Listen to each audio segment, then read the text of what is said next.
Hi everyone, welcome to Skills Academy. Today's topic will be about the difference between present simple and present continuous. I know you hate it, but we have to learn it.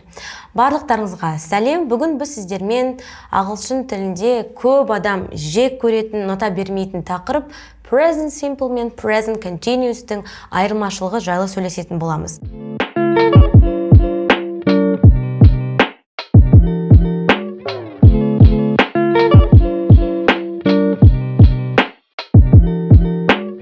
Білем, бұл тақырып көбісі мектепте өткен, оның тозығы жетіп, бұл тақырыпты көп адам ашқысы келмейді. Бірақ бұл тақырыптарды білмейсіз, ағылшын тілінде толыққанды сөйлем құрап өз ойыңызды білдіре алмайсыз. Себебі бұл екі уақытшағы ағылшын тілінде ең жиі қолданылатын шақтар болып табылады. Не себепті олай? Әрине, бұл біздің күнделікті өмірдегі іс-әрекеттерімізге байланысты болғандықтан, бұл екі уақытшағы біз үшін ауадай маңызды. Екеуінің айырмашылығын қалай анықтауға болады? Өткен деңгейлерде оқыған болсаңыздар, мен сіздерге айтқан болатынмын. Бұл жерде present simple, present continuous екеуінің атауынан да айырмашылығын анықтай аламыз. Simple бізде жай деген мағынаны білдіреді. Жай, қарапайым, оңай деп те айтсақ та болады. Ал continuous сөзінен шыққан, яғни жалғасу деген мағынаны білдіреді. Енді ойлаймыз, қарапайым, жай заттар, ол қандай заттар болуы мүмкін? Ол біздің күнделікті өмірде жасайтын іс-әрекеттеріміз, іс-қимылымыз болуы мүмкін. Ал жалғасқан іс-әрекеттер ол қазіргі таңда, қазіргі шақта мен істеп жатқан, жалғасып жатқан іс-әрекеттер осы present continuous'те қолданылады. Екеуінің басты айырмашылығы осыда. Егер екеуінің бұрында айырмашылығын білмеген болсаңыздар, міндетті түрде оның атауына назар аудару керек.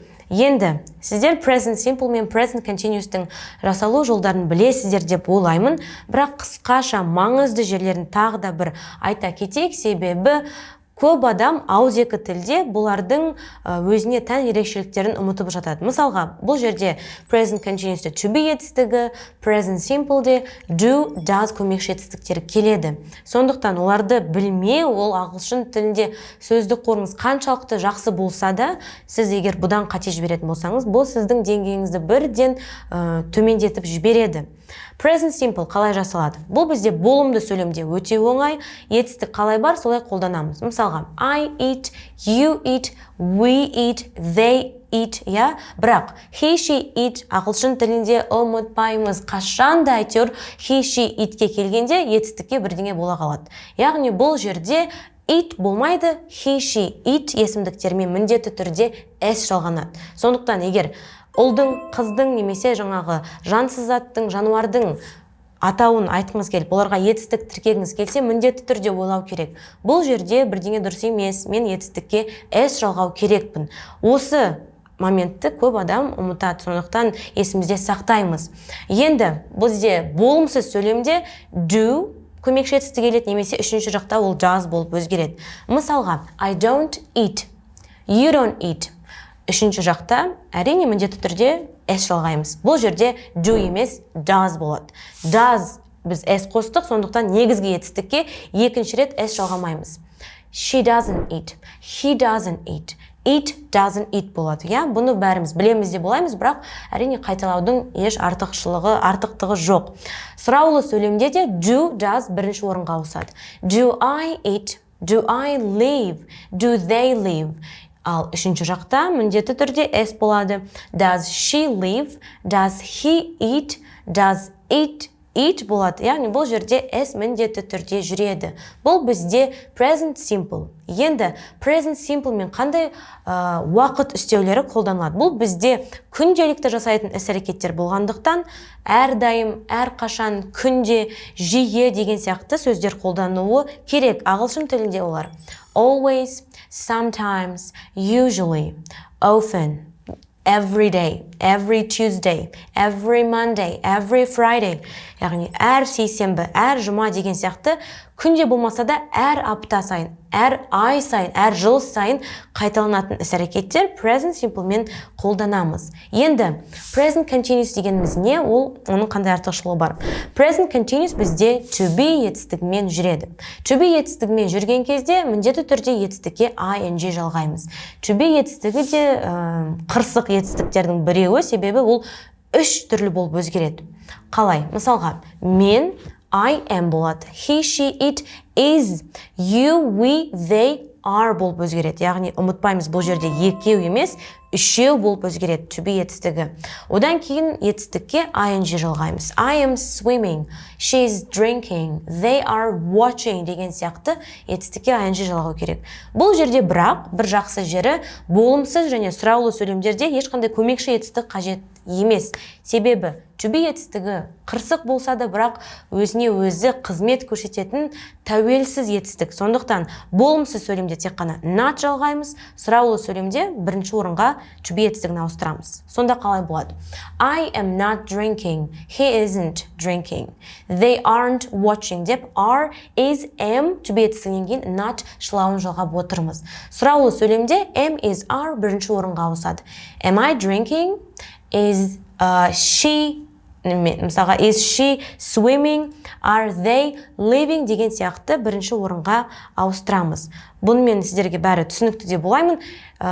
Тек қана бір жайт, present continuous'те қолданылатын өзінің уақыт үстеулері бар. Ол бізде right now, now, at the moment, today деген сияқты қазіргі уақытты, дәл қазіргі сәтті білдіретін уақыт үстеулері. Енді бұрынғы сабақтарда біз бұларды өттік, бұны сіздер білесіздер. Енді бүгінгі сабақта сіздер білмейтін жаңа заттарды үйренетін боламыз. Ол қандай заттар? Present continuous дәл қазіргі сәтте, дәл қазіргі секундта деп сіздерге өткен деңгейлерде түсіндірген болатын, бірақ бұл 100% олай емес. Қай кезде present continuous дәл қазіргі секунд, дәл қазіргі сәтті қамтымауы мүмкін. Мысалға, Бен деген адам бар, елестетіңіз, ол досымен телефонмен қоңырау шалып сөйлесіп жатыр. Оған сен не істеп жатырсың деген кезде, ол I'm reading a really good book at the moment. Мен дәл қазіргі сәтте бір өте жақсы кітапты оқып жатырмын деп жауап беруі мүмкін. Дәл сол секундта ол кітапты оқымауы мүмкін, бірақ жалпылай алғанда сол күндері ол сол кітапты оқып жатыр. Ол кітапты оқуын әлі аяқтаған жоқ. Яғни бұл дәл сол секундта сәтте болуы маңызды емес, жалпылай аяқталмаған іс-әрекетке present continuous қолданылады. Енді тағы да бір айырмашылығы, бізде present continuous аяқталмаған уақытша іс-әрекеттермен қолданылуы мүмкін. Мысалға, I'm living with Sue until I find another place. Мен басқа жер тапқанша Сюмен бірге тұрамын. Бұл ол бірнеше күн бойы тұрып жатуы мүмкін, бірақ ол уақытша болғандықтан біз бұл жерде present continuous'ты қолданамыз. Яғни ол уақытша, тұрақты емес мекен жайы болмақ. Ал present simple керісінше тұрақты, өзгермейтін біздің мекен жайымыз. Ол күнделікті түрде сол жерде тұрамыз, ол болашақта да өзгермейді. Мысалға, my friends live in New York. They have lived there for many years.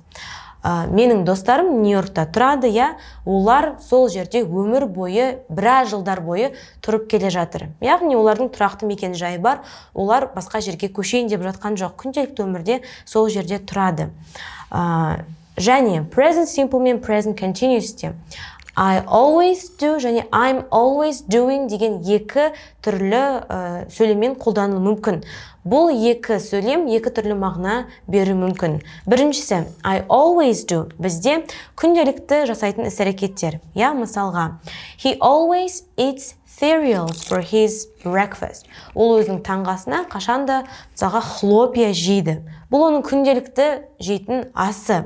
Ал егер дәл осындай конструкцияны біз present continuous'те қолдансақ, ол басқаша мағына беретін болады. Мысалға, he is always looking at his phone. It's so annoying.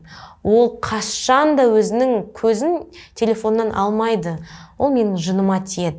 Бұл яғни оның шектен тыс жасайтынын білдіреді. Мысалға, ол дәл қазіргі сәтте телефонды қарап жатпауы мүмкін, бірақ ол шектен тыс қарайды. Күнде нормадан асып адаммен сөйлеспейді, тек қана есіл дерті телефонда деген мағынаны білдіру мүмкін. Сондықтан осы екі айырмашылықты ұмытпаймыз. Сонымен қатар, present continuous'те қолданылмайтын етістіктер де болады. Ол қандай етістіктер? Мысалға, live, want, need, believe, understand, seem, taste, smell, prefer, немесе suppose, remember деген сияқты бірнеше сөздер бар. Не себепті ағылшын тілінде бұл етістіктер present continuous'те қолданылмайды? Себебі бұлар қысқа мерзімде орын алатын іс-қимылдар. Мысалға, жаңағы білу, сезіну, түйсік, біз бірдеңені сезу, немесе біреуді ойлау, көру деген сияқты іс-әрекеттер бірақ сәтте орындалатын іс-әрекеттер. Олар ұзақ уақыт бойы орындалу мүмкін емес. Сондықтан бұндай етістіктер present simple мен қолданылады. Мысалға, иісті сезу бізде дәл қазіргі сәтте орындалып жатса да present simple де қолданады. Мысалға, is it a chocolate cake? It smells so good.